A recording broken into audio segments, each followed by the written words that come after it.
√3 minus √2 by √3 plus √2 കൂട്ടണം √3 plus √2 by √3 minus √2.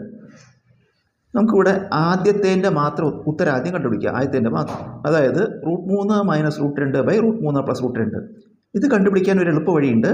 നമ്മൾ ഇതിലത്തെ രണ്ട് സംഖ്യകളുണ്ടല്ലോ, ഈ രണ്ട് സംഖ്യകൾ റൂട്ട് ചിഹ്നം ഇല്ലാതെ കൂട്ടി പകുതി എടുക്കുക.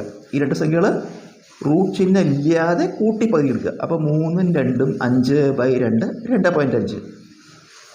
അടുത്തായിട്ട് ഈ രണ്ട് സംഖ്യകളും റൂട്ട് ചിഹ്നത്തോടെ ഗുണിച്ചെഴുതുക.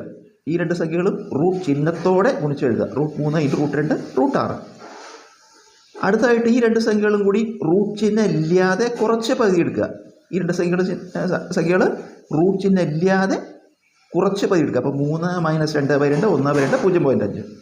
അപ്പോൾ ആദ്യം ഈ രണ്ട് സംഖ്യകൾ റൂട്ട് ചിഹ്നം ഇല്ലാതെ കൂട്ടി പകുതി എടുക്കുന്നു. മൂന്നാമത്തെ സ്റ്റെപ്പിൽ ഈ രണ്ട് സംഖ്യകളും റൂട്ട് ചിഹ്നം ഇല്ലാതെ കുറച്ചിട്ട് പകുതി എടുക്കുന്നു. ഇടയിൽ ഈ രണ്ട് സംഖ്യകളും റൂട്ട് ചിഹ്നത്തോടെ ഗുണിച്ചെഴുതുന്നു.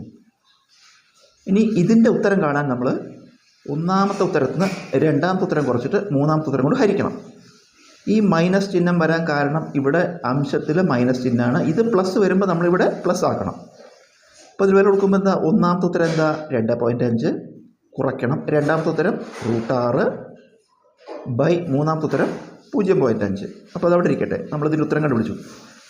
ഇതിൻ്റെ ഉത്തരം വേറെ കണ്ടുപിടിക്കേണ്ട ആവശ്യമില്ല, ഇത് തന്നെയാണിത്. പിന്നെ ഈ പറഞ്ഞ പോലെ എന്താ വ്യത്യാസം, ഇവിടെ മൈനസ് ചിഹ്നത്തിന് പകരം പ്ലസ് ചിഹ്നമാണ്.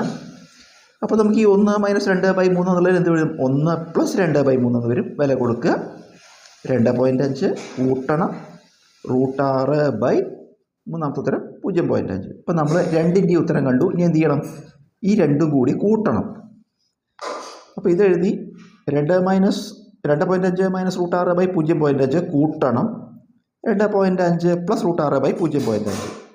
അപ്പോൾ ഇത് രണ്ട് ഭിന്നസംഖ്യകളാണ്, ഛേദം തുല്യമാണ്. അപ്പോൾ നമുക്ക് എന്ത് ചെയ്താൽ മതി, അംശങ്ങൾ കൂട്ടിയിട്ട് പൊതുവായ ഛേദമായിട്ട് 0. ഇടുക 0.5.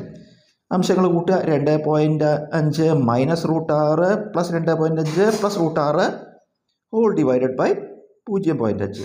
ഇവിടെ കൂട്ടുമ്പോൾ മൈനസ് √6 പ്ലസ് √6 കൂടി കൂട്ടുമ്പോൾ 0 ആവും. മൈനസ് √6 പ്ലസ് √6 0 പോയി. 2 കൂട്ടിയ 5, 2 കൂട്ടിയ 5/0.5. അപ്പോൾ 5 ബൈ ഈ 0.5 എന്ന് പറഞ്ഞാൽ അരയാണ്, നമുക്കറിയാം. 0.5 പറഞ്ഞാൽ 1/2 ആണ്. അപ്പോൾ നമുക്ക് 5/1/2 ഇടാം. ഇങ്ങനെ വരുമ്പോൾ നമ്മൾ എന്താ ചെയ്യുക, ഛേദത്തിൻ്റെ ഉൾക്രമം കൊണ്ട് ഗുണിക്കുക. അപ്പോൾ 5 × ഛേദത്തെ തിരിച്ചിട്ടു 2/1 ഗുണിക്കുമ്പോൾ 2 10 ഉത്തരം.